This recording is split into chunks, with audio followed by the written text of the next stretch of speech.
Hi everyone. Today we are going to talk about the law of attraction and how people get attracted towards you, or you get attracted towards someone that you don't know of, and you just saw him and saw her, or you get attracted automatically towards her. The personality, you don't know that what basically attracts you, but that's basically the personality that attracts you. And there are some factors, and we are going to tell you today that what are those factors and how, based on science. So let's start. The first technique is the mirroring technique.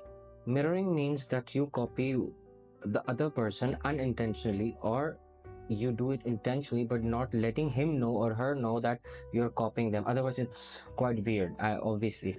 So you don't let them know that you're copying them, but you make it happen. Like if they are folding their hands like this, you fold like hand like this while talking. And if they're putting one feet on the other and you're doing the same, you're talking the same way and trying to copy the way they handle the cup or eat the food or something. In science, most of the time you have heard that people are saying that law of attraction, that opposite attracts, but science a little bit disagrees with that. We say that in science, people attract each other on the basis of similarities. If you are attracted towards some person, you might have attracted because of the similarities. Maybe the way they're walking, the way they're talking, or the way they're eating, the way they're telling the truth or telling something about themselves. They are a bit talkative or not. It's all the similarities that are in you as well, and that is unintentionally attracting you towards that person. You feel safe, you feel comfortable talking to that person because there's something that you don't know, but there's a law of attraction maybe in between you and that other person, that you feel safe towards him or her, or you feel confident because it feels like you're talking to yourself in somewhat in a different gender, or a different person. So that is basically mirroring, trying to become the other person, not letting him know. Because if you exactly copy what the other person is doing on a date, maybe, so that would be really weird. He or she will run away because it's just, that's uncomfortable. But if you unintentionally not letting him know or her know that you're copying, that will might attract the other person's attention towards you. So that's the first law. The second is Pratfall Effect. It's like imperfection attracts people.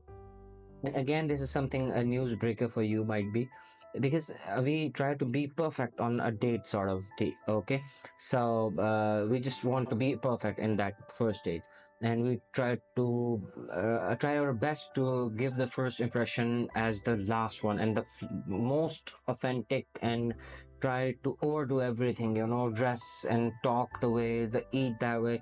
But imperfection attracts. Again, this comes in the law that if you spill something on your shirt on the first date, it can happen, right? But laughing about it, like, oh, I've ruined this shirt, now I cannot impress you anymore, that's the truth.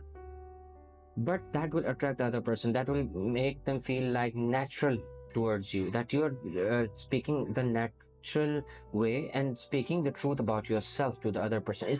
It's quite like opening up to the other person. It's the difference between perfection and imperfection. So imperfection attracts the other person, imperfection tells the attracts automatically the other person, that everything about this person is original. He's smiling, he's originally smiling, he's speaking his heart out.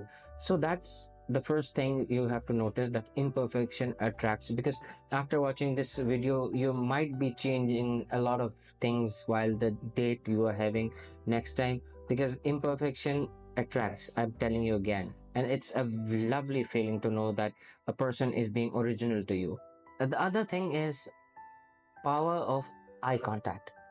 Eye contact, you have seen that it could be weird if you are too focused on somebody, that will make the other person uncomfortable. But if you put a right gaze, like a gaze that is purely out of love, and you're trying to understand what is the other person saying and what is the other person trying to convey to you, and you're focused on that and you're watching them, it automatically feels the warmth, the love that you have towards the other person. You're being original again, you're being lovable again. That other person cannot resist these things. it also feels towards you with the confidence that he is a confident person. He has nothing to hide, and that's why he's totally giving you a look that is, he's showing that he's listening to you, he's learning things about you, but in a comfortable way, not making the other person uncomfortable. So watchful for the next date, because if you look at the other person in a very weird way, that's going to make him or her uncomfortable a lot, and that might be the first clue that he or she will get that I better move on or better leave from this place. It's just not working for them. And one more thing that is very positive is what I've felt is positive reinforcements. Positive reinforcements in a way that if the other person tells you something deep from his or her heart, and you should compliment that person. That I love this thing about you. I love that the way you shared your insights, the share your story with me, you share your personal story with me. I love the way you are being honest with me. So that is something again natural, and it's so beautiful to embrace that the other person with their faults and the good things as well. Of course, there's no perfection in this world.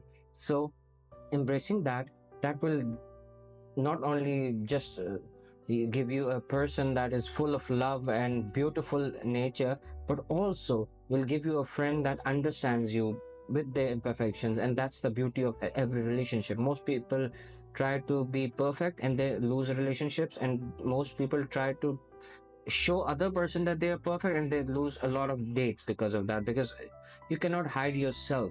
At the end of the day, it's you basically. So you have to make yourself better rather than pretending to be the person you are not.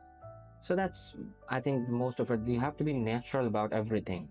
One last bonus part would be the scarcity effect.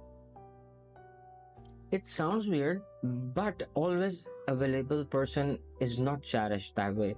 If you are available for everybody, rather it's your friends, family, or anybody else, you lose your value at the end of the day. Though you have been working hard to be available and to be honest with everybody, and you're trying to work with everyone, but your way of behaving like this and being available to everyone will, at the end, you're gonna cost a lot of things for that. So try to be scarce, try to be less available, try to be honestly not available, because you might have work to do, not just always to be present for everyone. So not even for your loved one, by the way. If you are have a girlfriend or a boyfriend and you're always available to them, that is the problem. You will lose your originality and your value with this. You have to make yourself valuable. Everybody should know that you have time for them, but you have to have time for yourself as well. That's the most important part in any relationship. Remember that. Otherwise, you're going to get bored. Otherwise, the other person is going to get bored of you, and he will lose the value. And this is just not worth it. You are special, and you have to be treated like one. So I hope these things helped you in the long run. And if you have not subscribed yet, please do subscribe and like, comment, and tell me about the things I've told you. Are they worth it, and are they worth applying? Because I have researched a lot and personal experience as well, and I found these things very valuable. See you in the next video.